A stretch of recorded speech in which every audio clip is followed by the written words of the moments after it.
भिवानी, जिसको छोटी काशी कहा जाता है, मेरा सौभाग्य है कि छोटी काशी में मुझे आने का सौभाग्य मिला और अपने समाज के लोगों से रूबरू होने का मौका मिला।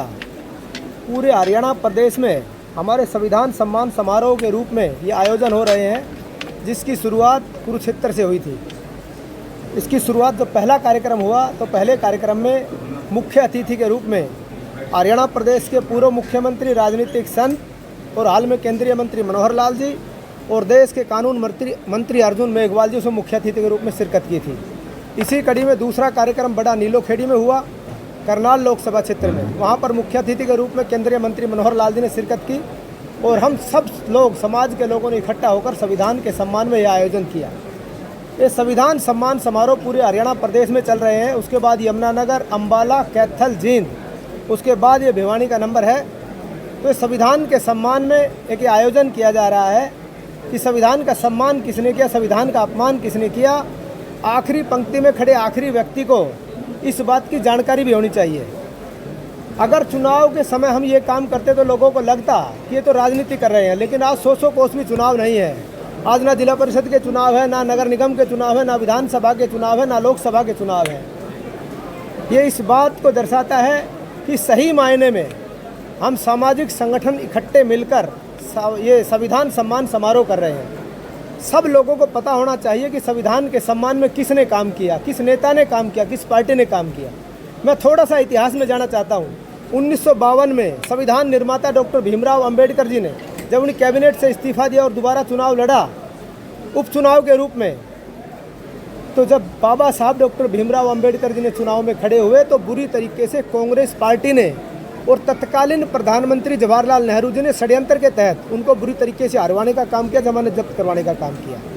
जिन लोगों ने संविधान निर्माता डॉक्टर भीमराव अंबेडकर जी को नहीं छोड़ा हो, वो संविधान की बात आज करते फिर रहे हैं। उसके बावजूद पंडारा सीट खाली हुई।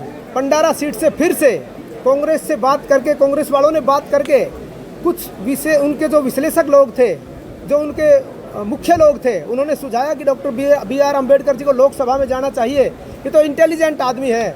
जवाहरलाल नेहरू ने हामी भर दी और उनका पर्चा भरवा दिया। लेकिन आखिरी 3 दिन जब चुनाव के बचे तो अपने पीए को खड़ा करके फिर से बुरी तरीके से हरवाने का काम किया।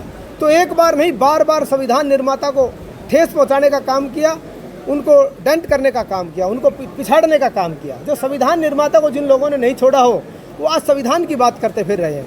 ये तो भला हो डॉक्टर श्यामा प्रसाद मुखर्जी का जो जनसंघ के संस्थापक थे, 1954 में जो उनके सहयोग से बाबा साहब राज्यसभा पहुँचे और जो संविधान लिखा जिसके अनुसार आज पूरा देश और पूरा प्रदेश चल रहा है। तो इन सब बातों की जानकारी पूरे देश और प्रदेश के लोगों को होनी चाहिए। इसी मुहिम को लेकर हम जिलेवार जा रहे हैं संविधान सम्मान समारोह के आयोजन में। इसमें सभी सामाजिक संस्थाएं, चाहे अंबेडकर सभा हो, कबीर सभा हो, वाल्मीकि सभा हो, चाहे दूसरी खटीक सभा हो, चाहे जितनी दलित संगठन हैं, सारे मिलकर ये आयोजन करते हैं।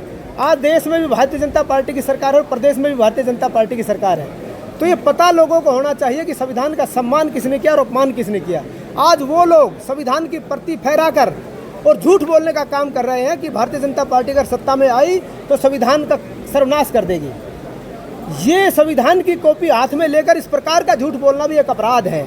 मैं तो उसको अपराध की श्रेणी में गिनता हूँ। ऐसे ऐसे लोग जिन्होंने बाबा साहब को नहीं छोड़ा हो, जिन्होंने बाबा साहब की राजनीति को आगे नहीं बढ़ने दिया हो, ऐसे लोग संविधान की प्रति लेकर कह रहे हैं कि संविधान खत्म कर देंगे। अगर सही मायने में संविधान का सम्मान किसने किया है तो देश के यशस्वी प्रधानमंत्री आदरणीय नरेंद्र भाई मोदी जी ने किया है। आप इतिहास उठाकर देखें, 70 साल कांग्रेस ने राज किया, संविधान निर्माता को भारत रत्न भी नहीं दिया गया। ये तो 1980 की बात है, जब वीपी सिंह की सरकार थी और भारतीय जनता पार्टी की मिलीजुली सरकार थी। उस समय बाबा साहब को भारत रत्न देने का काम किया गया। जहां 26 अलीपुर रोड बाबा साहब ने आखिरी सांस जहां ली, जहां संविधान निर्माता ने आखिरी सांस ली, जहां पर वो रहे, उसको स्मारक का दर्जा भी नहीं, उसको मालिकाना हक भी नहीं दिया। देश के यशस्वी प्रधानमंत्री आदरणीय नरेंद्र भाई मोदी जी ने उसको स्मारक का दर्जा दिया और उसमें 500 करोड़ रुपए लगाकर एक भव्य स्मारक बनाया। आज देश के लोग जाकर वहां पर स्मारक के रूप में उसको देखते हैं। अब बात मैं हरियाणा के परिदृश्य की करूं, अभी रुकिए, मैं आपके सवाल का जवाब दूंगा। अब बात हरियाणा के परिदृश्य की करूं, क्योंकि हरियाणा प्रदेश में यह आयोजन हो रहे हैं। हरियाणा प्रदेश में अगर ये मेरा चश्मा लगा कर देखिए, मुझे लगता है आप कांग्रेस का चश्मा पहन लिया है। अरे उन बच्चों को क्यों भूल रहे हो जो जिनके घर पर छत नहीं और खाने के लिए रोटी नहीं, वो HCS लगे हैं। नहीं, मैं बता रहा हूँ ऐसे आमूल चूल परिवर्तन हरियाणा प्रदेश में पहली बार हुए हैं। मैं बताता हूँ ये उन बात उस स्कीम का बात कर रहे हैं, परिवार पहचान पत्र, जिसके माध्यम से 22 लाख लोग BPL कार्ड से वंचित थे। 22 लाख लोग BPL कार्ड में जुड़े हैं। क्या उन 22 लाख परिवारों का भला नहीं हुआ?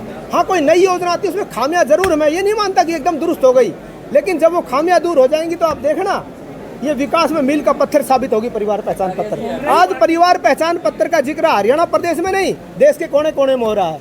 ये मनोहर लाल जी की सोच का नतीजा है। सीट चल रहा है और वही बच्चे जिनका जाति प्रमाण पत्र नहीं बन रहा, वो SC ST के ही बच्चे हैं, तो क्या लगता है टाइम और ज़्यादा नहीं देना चाहिए? बिल्कुल, अगर ये समय कम पड़ता है तो सरकार विचार करेगी समय बढ़ाने पर। एक आज अहम मुद्दा चल रहा है HAU में, जिस प्रकार से छात्रों। बहुत बहुत धन्यवाद। अभी कार्यक्रम की शुरुआत करते हैं और फिर मिलते हैं। धन्यवाद। और चीफ सेक्रेटरी को आदेश दिए कि बैकलॉग की फाइल बना के लाए। तत्कालीन वहाँ चीफ सेक्रेटरी होते थे, मैं उसका नाम नहीं लूंगा, उस व्यक्ति ने मुख्यमंत्री के ऑफिस पर आकर कहा कि माननीय मुख्यमंत्री जी, बैकलॉग लागू मत कीजिए, अगर बैकलॉग लागू हो गया तो बड़ी फजीयत हो जाएगी, विपक्ष आपको जीने नहीं देगा।